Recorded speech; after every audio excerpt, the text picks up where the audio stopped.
இயக்குனர் சரண் இயக்கத்தில் அஜித்குமார், பூஜா நடிப்பில் வெளியான அட்டகாசம் படத்திற்கு பரத்வாஜ் இசையமைத்திருந்தார். கடந்த 2004ஆம் ஆண்டு வெளியான இந்த படத்தில் அஜித்குமார் டபுள் ஆக்ஷன் ரோலில் நடித்திருப்பார்.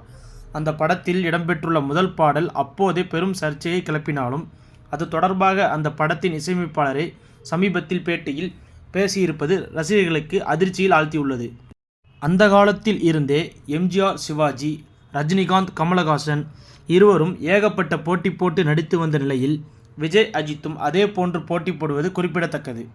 அஜித்குமார் நடிப்பில் வெளியான அட்டகாசம் படத்தின் அறிமுக பாடலான உனக்கென பாடலில் அஜித்குமாரை போற்றும் விதமாகவும் அவரது போட்டியாளரை எதிர்க்கும் விதமாகவும் பாடல் வரிகள் ஒவ்வொன்றும் வைரமுத்து உருவாக்கியிருப்பார்.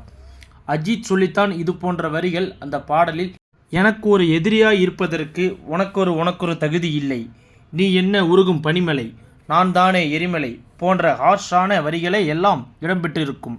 அப்போ இருக்கும் மாதிரி சோசியல் மீடியா இப்போ இருந்திருந்தா விஜய் ரசிகர்கள் என்ன பொழந்திருப்பாங்க என பரத்வாஜ் பேசியுள்ளார். சினிமாவில் நடிகர் விஜயை அவரது அப்பா S.A. சந்திரசேகரர் ஹீரோவாக அறிமுகப்படுத்தினார். ஆனால் அஜித் ஒவ்வொரு படத்திலும் என்னை நானே செதுக்கினேன் என்று சொல்லி வருகிறார். அட்டகாசம் படத்திலும் ஏற்றிவிடவோ தந்தை இல்லை என்கிற வரிகளை விஜயை டைரக்டாக அட்டாக் செய்திருக்கும் என இசையமைப்பாளர் பரத்வாஜ் அந்த பேட்டியில் கூறியுள்ளார்.